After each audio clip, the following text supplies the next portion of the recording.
казвам се Георги Пеев от Бургас. Живея в София и съм на 25 години. Завърших музикална педагогика с оперно пеене в Софийския университет. От 3 месеца вече преподавам музика в 90-то училище Хосе де Сан Мартин. Да работиш с учениците от 5 до 9 клас е предизвикателство. А сещаш ли се за някакъв мюзикъл? Не. За Брилянтин чувала ли си? Да. За Брилянтин, добре. Искат нещо интересно. Като цяло от предмета, от учителя.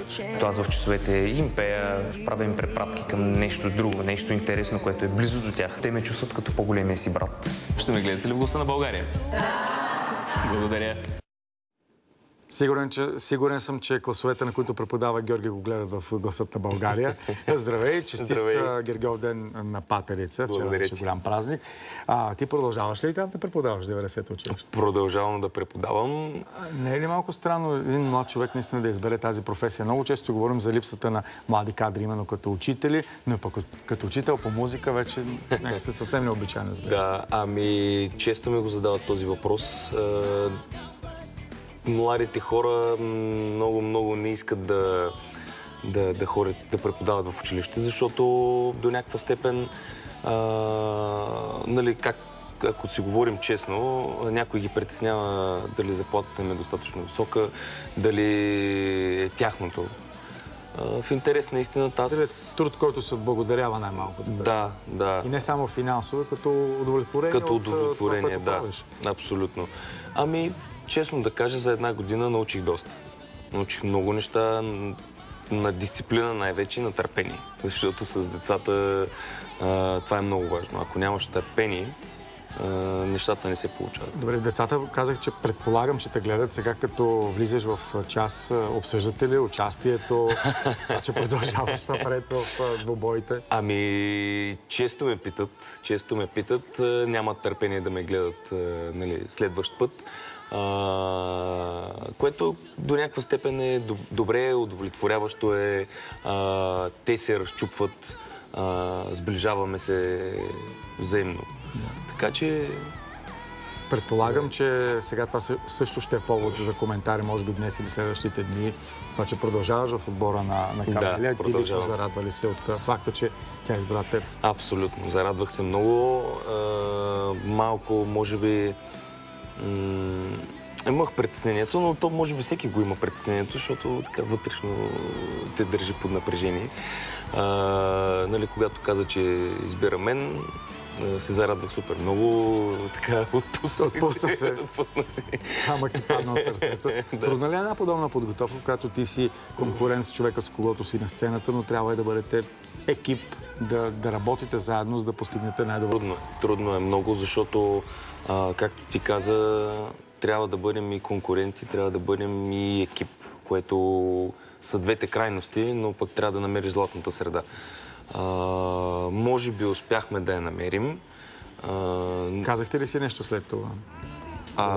Да, абсолютно. Даже ми писа за Гергьовден, нали? Така че нали, не сме...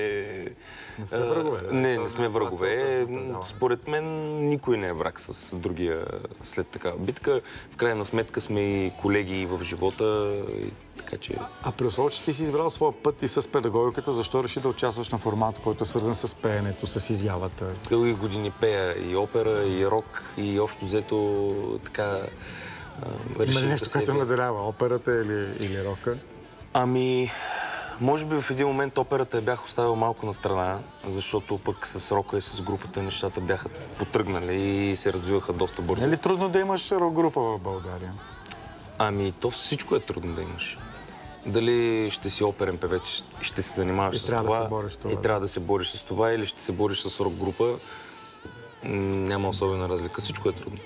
Добре, може би най-трудното нещо според мен е да привлечеш вниманието на учениците в класния секция. Да, по принцип това е трудно. Смята ли се, че са по музика като свободен, между другото? Ами да, това е доста голям проблем, защото повечето, дори и родители, трябва да ви кажа, често го чувам, че нали, те казват, тя музиката, музиката е така, като всички нали, питаха ме, мислите ли, че музиката е като всички останали предмети? Аз им казах, Ами да, тя е общообразователен предмет, трябва да се смята наравно с другите. И те ми казваш за музиката? Ами, като цяло, говорим си не толкова, нали, практически, не правим чисто практически неща, по-скоро слушаме музика, коментираме музиката, обясняваме им различни термини, които те трябва да ги знаят дори от обща култура, защото в крайна сметка, когато пораснат, от самата обща култура ще им трябва. От тук нататък продължаваш напред в Гласът на България. Да, продължавам напред. Нокаути, да.